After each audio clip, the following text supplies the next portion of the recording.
بسم الله الرحمن الرحيم. ألف لام ميم. الله لا إله إلا هو الحي القيوم. نزل عليك الكتاب بالحق مصدقا لما بين يديه وأنزل التوراة والإنجيل من قبل هدى للناس وأنزل الفرقان. إن الذين كفروا بآيات الله لهم عذاب شديد والله عزيز ذو انتقام. إن الله لا يخفى عليه شيء في الأرض ولا في السماء. هو الذي يصوركم في الأرحام كيف يشاء. لا إله إلا هو العزيز الحكيم. هو الذي أنزل عليك الكتاب منه آيات محكمات هن أم الكتاب وأخر متشابهات. فأما الذين في قلوبهم زيغ فيتبعون ما تشابه منه ابتغاء الفتنة وابتغاء تأويله وما يعلم تأويله إلا الله. والراسخون في العلم يقولون آمنا به كل من عند ربنا وما يذكر إلا أولو الألباب. ربنا لا تزغ قلوبنا بعد إذ هديتنا وهب لنا من لدنك رحمة إنك أنت الوهاب. ربنا إنك جامع الناس ليوم لا ريب فيه إن الله لا يخلف الميعاد. إن الذين كفروا لن تغني عنهم أموالهم ولا أولادهم من الله شيئا وأولئك هم وقود النار. كدأب آل فرعون والذين من قبلهم كذبوا بآياتنا فأخذهم الله بذنوبهم والله شديد العقاب. قل للذين كفروا ستغلبون وتحشرون إلى جهنم وبئس المهاد. قد كان لكم آية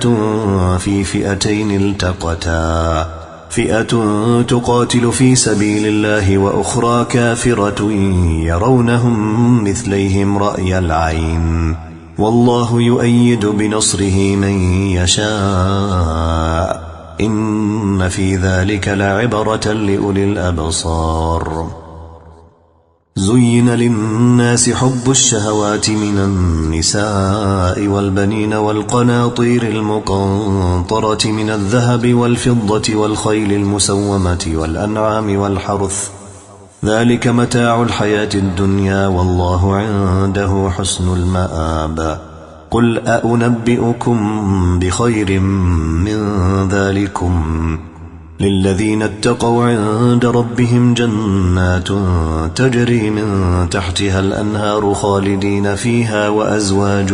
مطهرة ورضوان من الله والله بصير بالعباد. الذين يقولون ربنا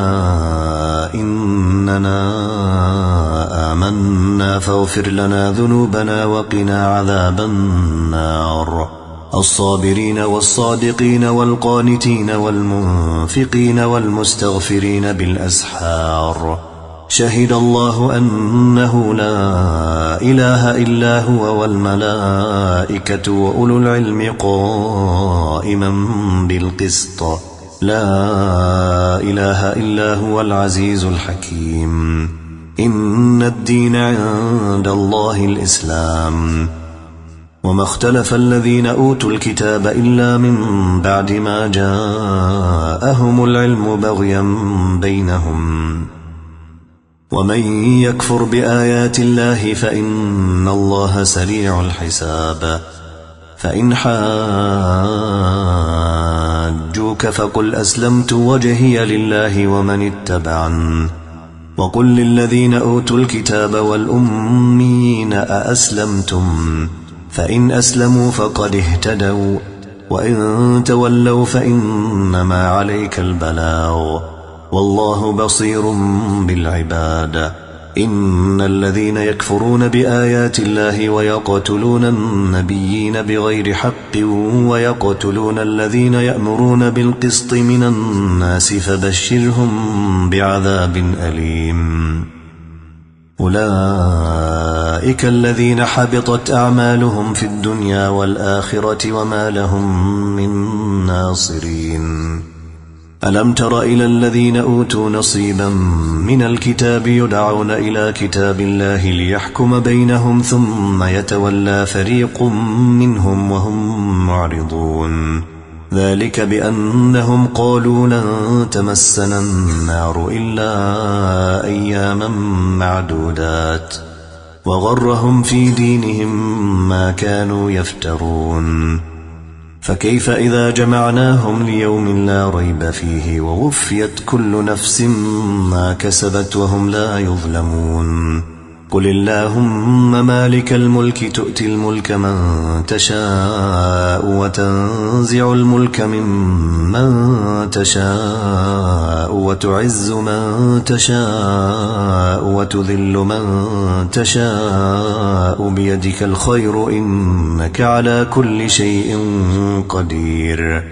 تولج الليل في النهار وتولج النهار في الليل وتخرج الحي من الميت وتخرج الميت من الحي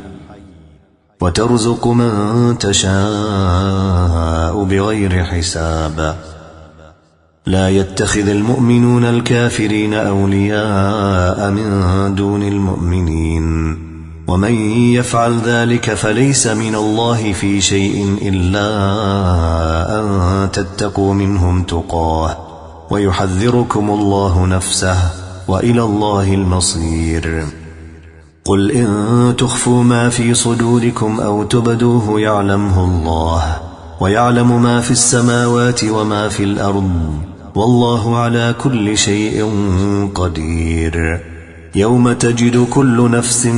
ما عملت من خير محضرا وما عملت من سوء تود لو أن بينها وبينه أمدا بعيدا ويحذركم الله نفسه والله رؤوف بالعباد. قل إن كنتم تحبون الله فاتبعوني يحببكم الله ويغفر لكم ذنوبكم والله غفور رحيم. قل أطيعوا الله والرسول فإن تولوا فإن الله لا يحب الكافرين. إن الله اصطفى آدم ونوحا وآل إبراهيم وآل عمران على العالمين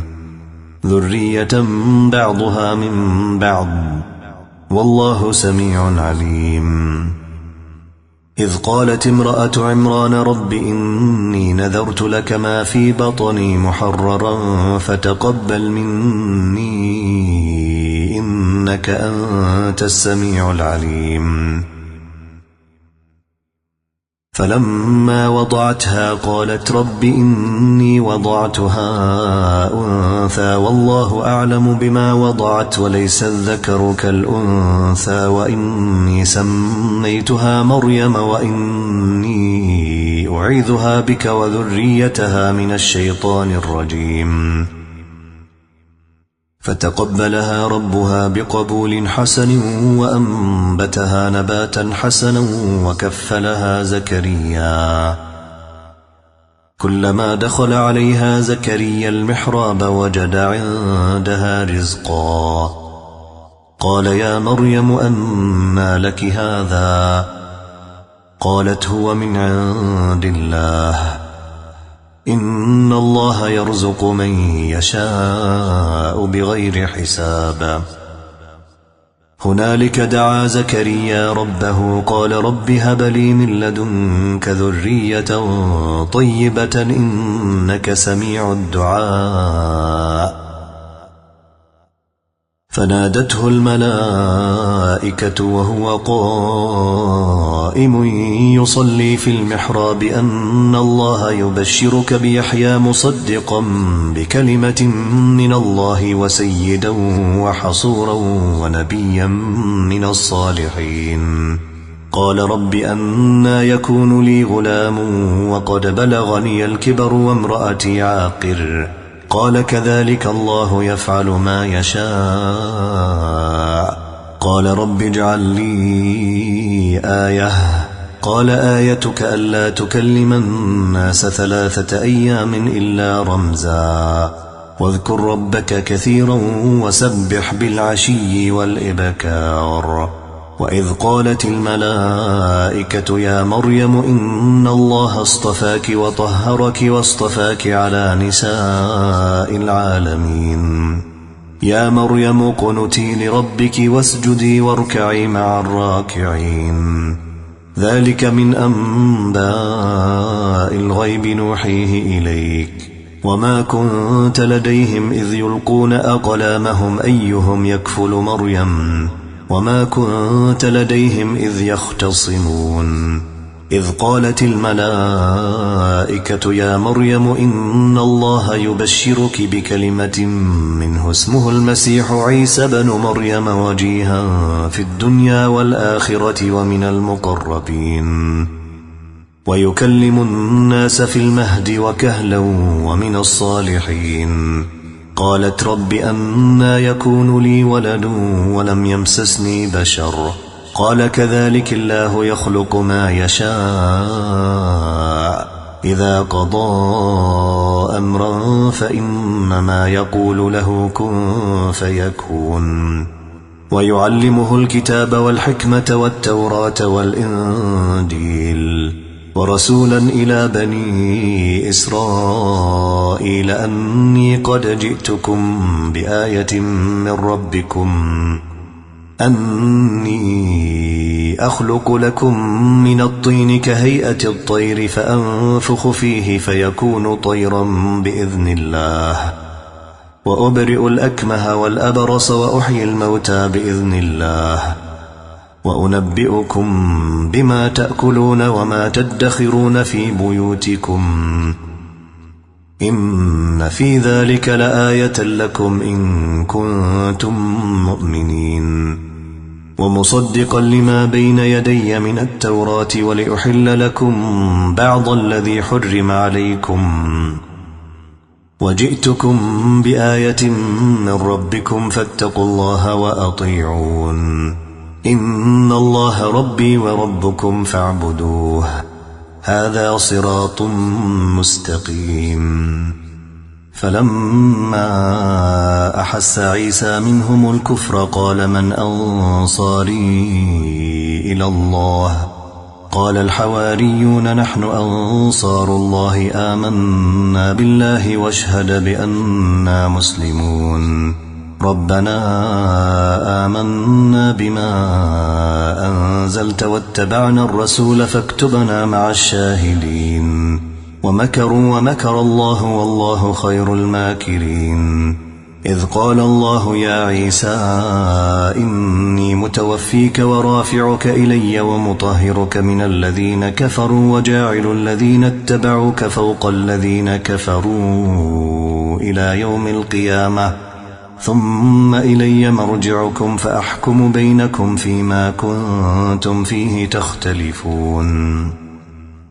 فأما الذين كفروا فأعذبهم عذابا شديدا في الدنيا والآخرة وما لهم من ناصرين. وأما الذين آمنوا وعملوا الصالحات فيوفيهم أجورهم والله لا يحب الظالمين. ذلك نتلوه عليك من الآيات والذكر الحكيم. إن مثل عيسى عند الله كمثل آدم خلقه من تراب ثم قال له كن فيكون. الحق من ربك فلا تكن من الممترين. فمن حاجك حاجك فيه من بعد ما جاءك من العلم فقل تعالوا ندع أبناءنا وأبناءكم ونساءنا ونساءكم وأنفسنا وأنفسكم ثم نبتهل فنجعل لعنة الله على الكاذبين إن هذا لهو القصص الحق وما من إله إلا الله وإن الله لهو العزيز الحكيم فإن تولوا فإن الله عليم بالمفسدين قل يا أهل الكتاب تعالوا إلى كلمة سواء بيننا وبينكم ألا نعبد إلا الله ولا نشرك به شيئا ولا يتخذ بعضنا بعضا أربابا من دون الله فإن تولوا فقولوا اشهدوا بأننا مسلمون يا أهل الكتاب لم تحاجون في إبراهيم وما أنزلت التوراة والإنجيل إلا من بعده أفلا تعقلون ها أنتم هؤلاء حاججتم فيما لكم به علم فلم تحاجون فيما ليس لكم به علم والله يعلم وأنتم لا تعلمون ما كان إبراهيم يهوديا ولا نصرانيا ولكن كان حنيفا مسلما وما كان من المشركين إن أولى الناس بإبراهيم للذين اتبعوه وهذا النبي والذين آمنوا والله ولي المؤمنين ودت طائفة من أهل الكتاب لو يضلونكم وما يضلون إلا أنفسهم وما يشعرون يا أهل الكتاب لم تكفرون بآيات الله وأنتم تشهدون يا أهل الكتاب لم تلبسون الحق بالباطل وتكتمون الحق وأنتم تعلمون وقالت طائفة من أهل الكتاب آمنوا بالذي أنزل على الذين آمنوا وجه النهار واكفروا آخره لعلهم يرجعون ولا تؤمنوا إلا لمن تبع دينكم قل إن الهدى هدى الله أن يؤتى أحد مثل ما أوتيتم أو يحاجوكم عند ربكم قل إن الفضل بيد الله يؤتيه من يشاء والله واسع عليم يختص برحمته من يشاء والله ذو الفضل العظيم ومن أهل الكتاب من إن تأمنه بقنطار يؤده إليك ومنهم من إن تأمنه بدينار لا يؤده إليك إلا ما دمت عليه قائما ذلك بأنهم قالوا ليس علينا في الأميين سبيل ويقولون على الله الكذب وهم يعلمون بلى من أوفى بعهده واتقى فإن الله يحب المتقين إن الذين يشترون بعهد الله وأيمانهم ثمنا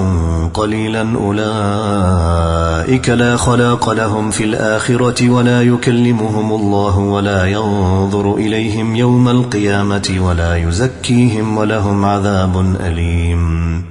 وإن منهم لفريقا يلوون ألسنتهم بالكتاب لتحسبوه من الكتاب وما هو من الكتاب ويقولون هو من عند الله وما هو من عند الله ويقولون على الله الكذب وهم يعلمون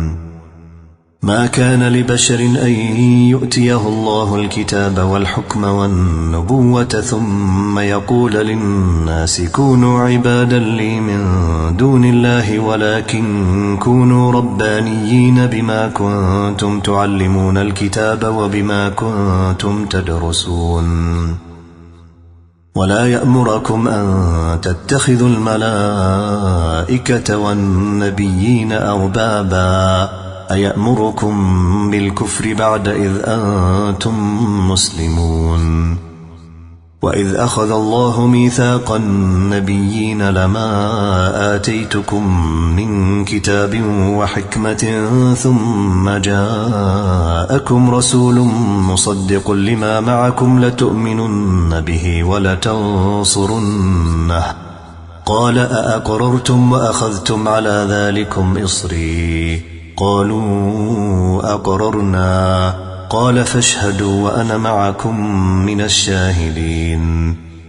فمن تولى بعد ذلك فأولئك هم الفاسقون أفغير دين الله يبغون وله أسلم من في السماوات والأرض طوعا وكرها وإليه يرجعون قل آمنا بالله وما أنزل علينا وما أنزل على إبراهيم وإسماعيل وإسحاق ويعقوب والأسباط وما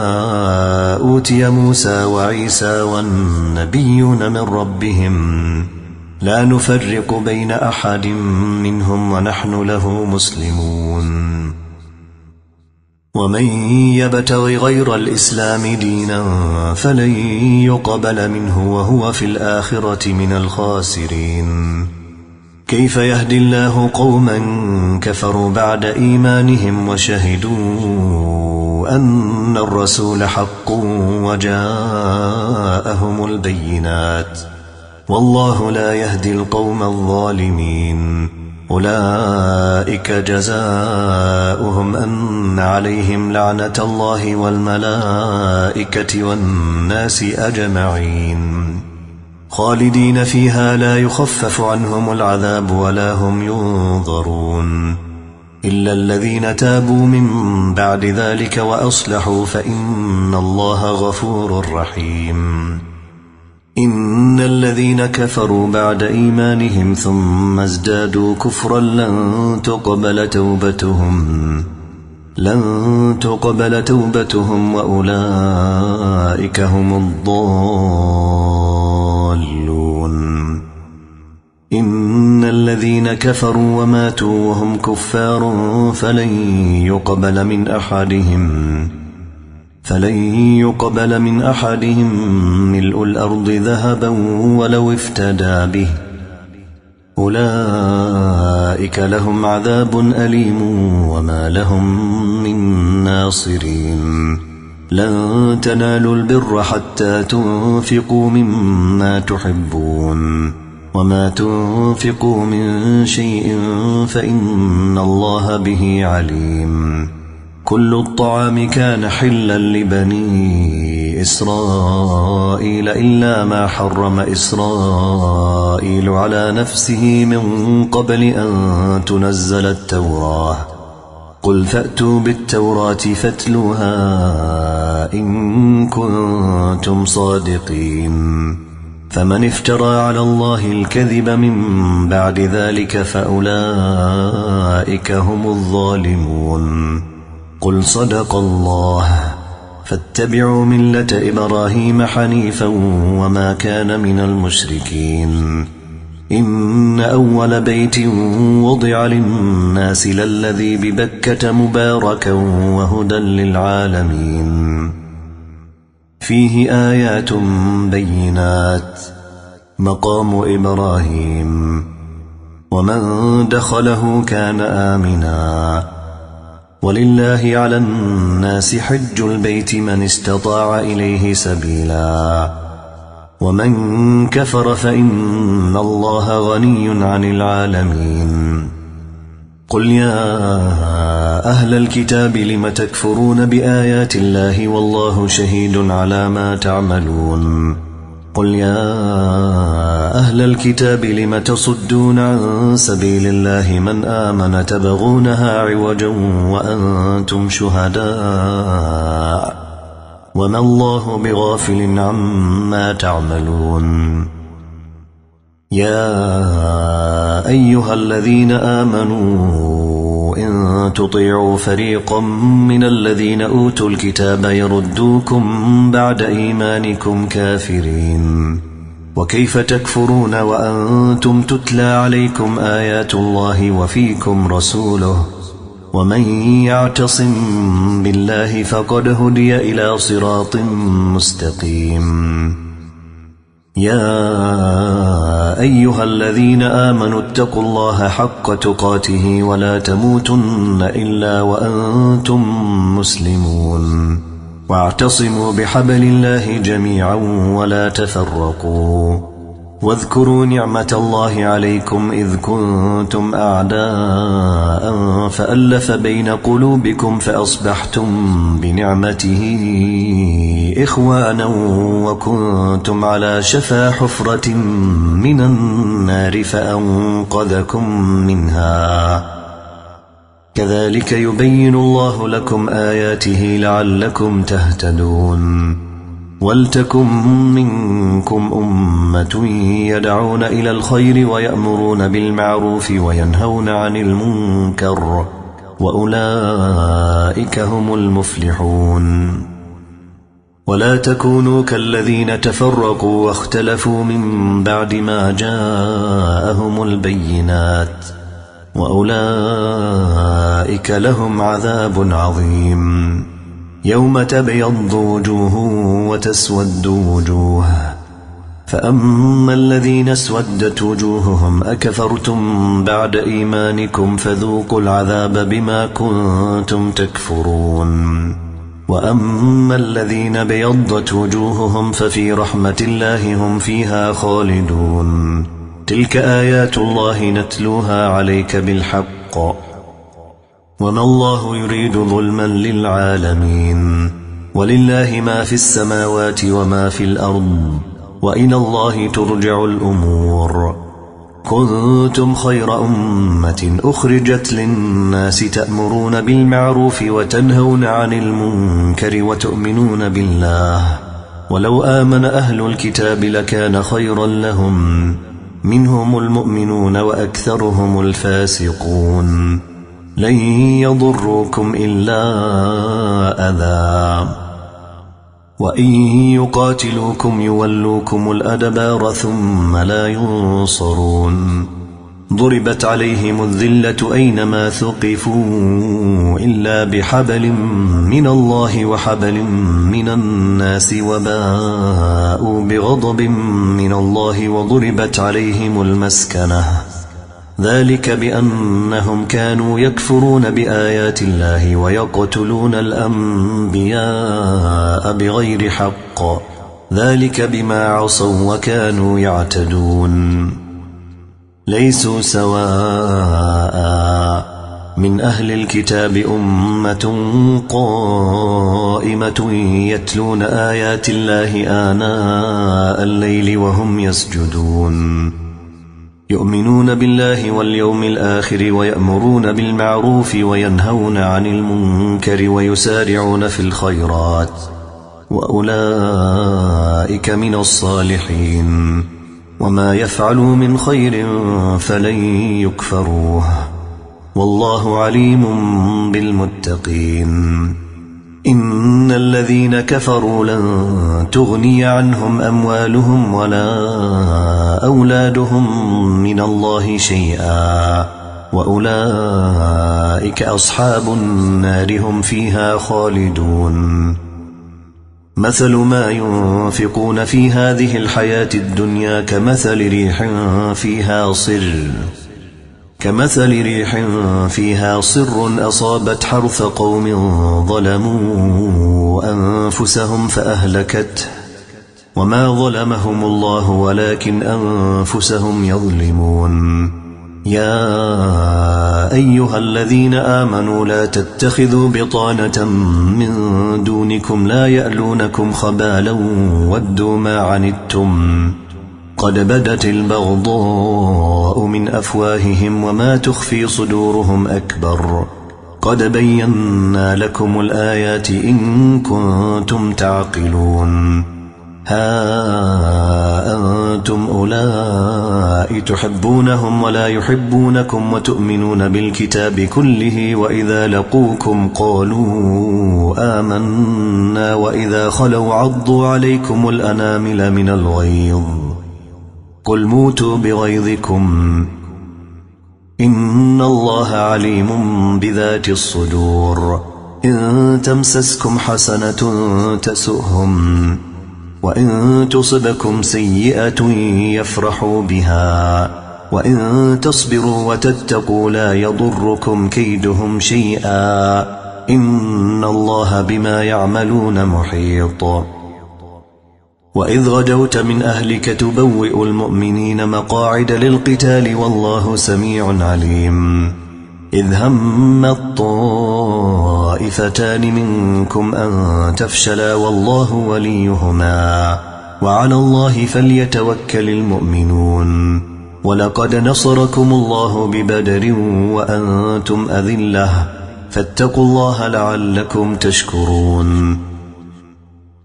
إذ تقول للمؤمنين ألن يكفيكم أن يمدكم ربكم ب3,000 من الملائكة منزلين بلى إن تصبروا وتتقوا ويأتوكم من فورهم هذا يمددكم ربكم ب5,000 من الملائكة مسومين وما جعله الله إلا بشرى لكم ولتطمئن قلوبكم به وما النصر إلا من عند الله العزيز الحكيم ليقطع طرفا من الذين كفروا أو يكبتهم فينقلبوا خائبين ليس لك من الأمر شيء أو يتوب عليهم أو يعذبهم فإنهم ظالمون ولله ما في السماوات وما في الأرض يغفر لمن يشاء ويعذب من يشاء والله غفور رحيم يا أيها الذين آمنوا لا تأكلوا الربا أضعافا مضاعفة واتقوا الله لعلكم تفلحون واتقوا النار التي أعدت للكافرين وأطيعوا الله والرسول لعلكم ترحمون وسارعوا إلى مغفرة من ربكم وجنة عرضها السماوات والأرض أعدت للمتقين الذين ينفقون في السراء والضراء والكاظمين الغيظ والعافين عن الناس والله يحب المحسنين والذين إذا فعلوا فاحشة أو ظلموا أنفسهم ذكروا الله فاستغفروا لذنوبهم ومن يغفر الذنوب إلا الله ولم يصروا على ما فعلوا وهم يعلمون أولئك جزاؤهم مغفرة من ربهم وجنات تجري من تحتها الأنهار خالدين فيها ونعم أجر العاملين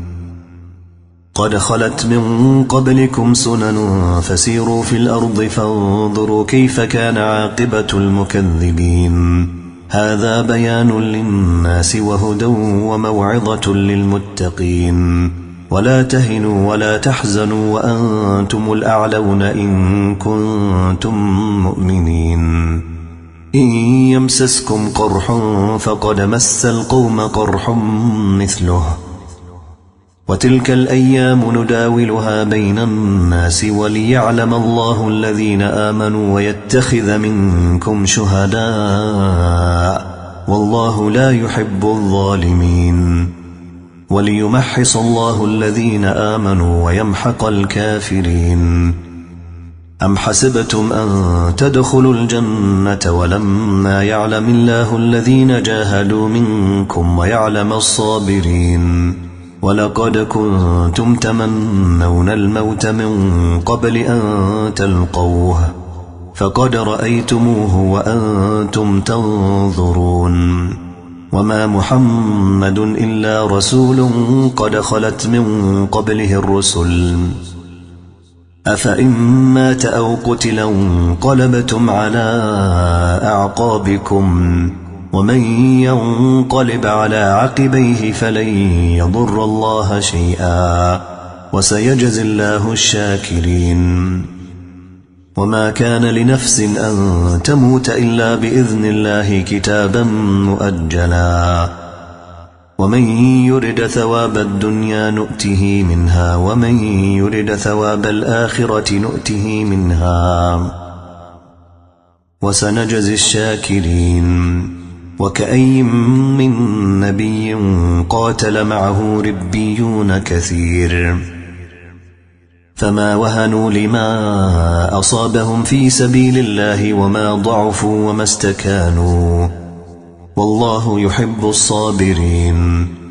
وما كان قولهم إلا أن قالوا ربنا اغفر لنا ذنوبنا وإسرافنا في أمرنا وثبت أقدامنا وانصرنا على القوم الكافرين فآتاهم الله ثواب الدنيا وحسن ثواب الآخرة والله يحب المحسنين يا أيها الذين آمنوا إن تطيعوا الذين كفروا يردوكم على أعقابكم فتنقلبوا خاسرين بل الله مولاكم وهو خير الناصرين سنلقي في قلوب الذين كفروا الرعب بما أشركوا بالله ما لم ينزل به سلطانا ومأواهم النار وبئس مثوى الظالمين ولقد صدقكم الله وعده إذ تحسونهم بإذنه حتى إذا فشلتم وتنازعتم في الأمر وعصيتم من بعد ما أراكم ما تحبون منكم من يريد الدنيا ومنكم من يريد الآخرة ثم صرفكم عنهم ليبتليكم ولقد عفا عنكم والله ذو فضل على المؤمنين إذ تصعدون ولا تلوون على أحد والرسول يدعوكم في أخراكم فأثابكم غما بغم لكي لا تحزنوا على ما فاتكم ولا ما أصابكم والله خبير بما تعملون ثم أنزل عليكم من بعد الغم أمنة نعاسا يغشى طائفة منكم وطائفة قد أهمتهم أنفسهم يظنون بالله غير الحق ظن الجاهلية يقولون هل لنا من الأمر من شيء قل إن الأمر كله لله يخفون في أنفسهم ما لا يبدون لك يقولون لو كان لنا من الأمر شيء ما قتلنا هاهنا قل لو كنتم في بيوتكم لبرز الذين كتب عليهم القتل إلى مضاجعهم وليبتلي الله ما في صدوركم وليمحص ما في قلوبكم والله عليم بذات الصدور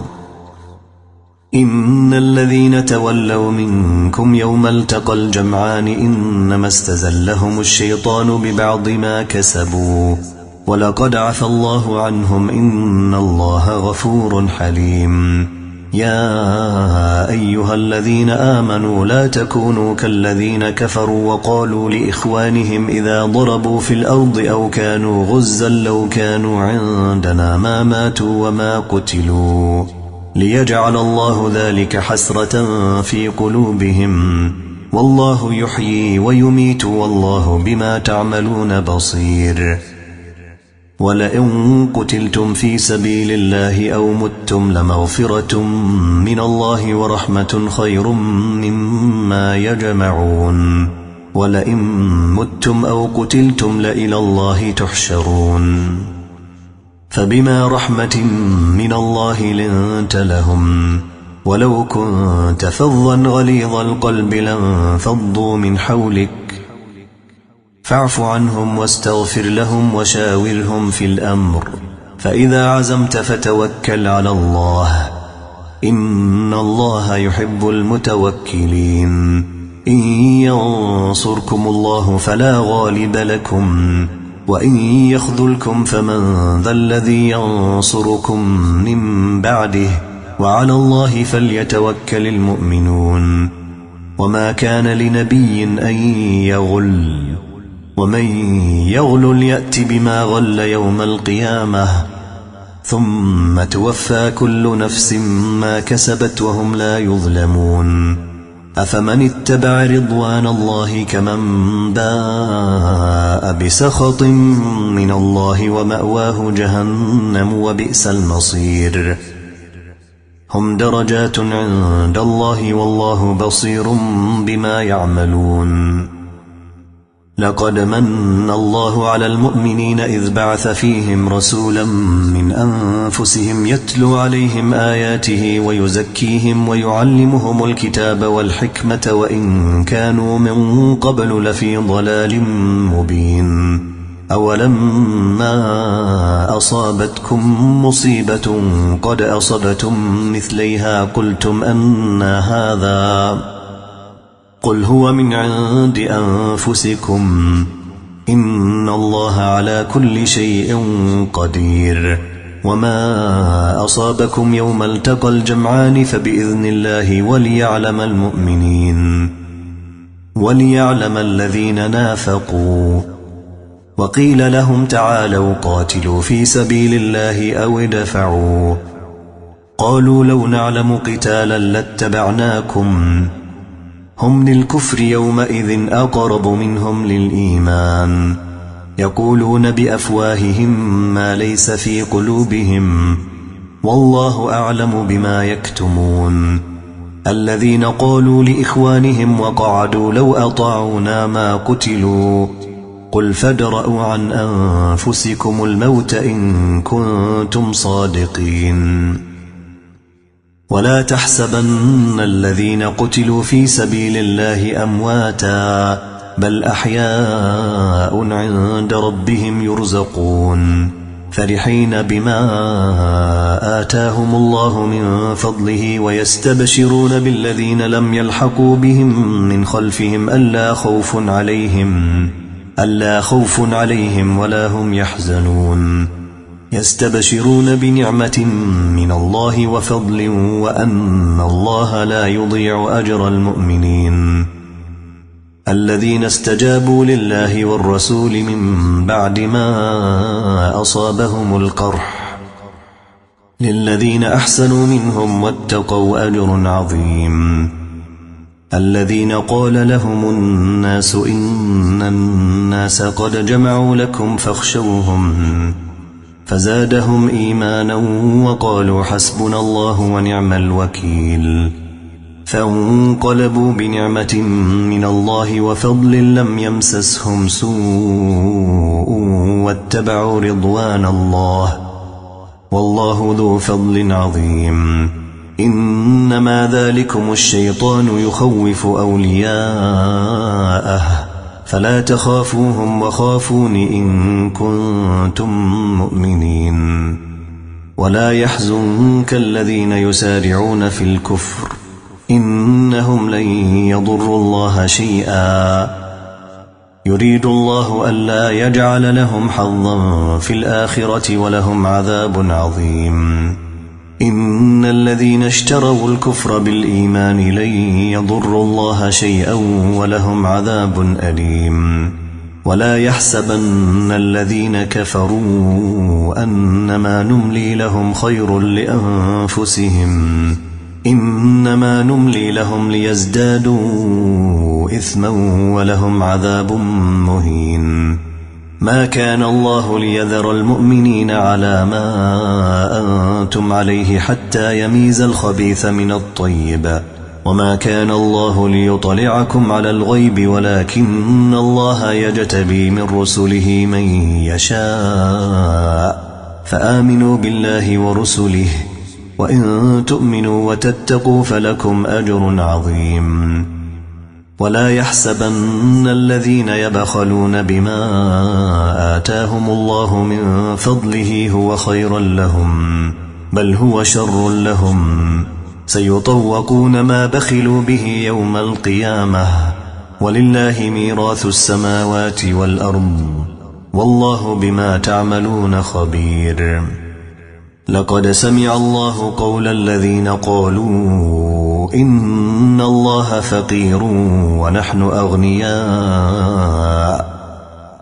سنكتب ما قالوا وقتلهم الأنبياء بغير حق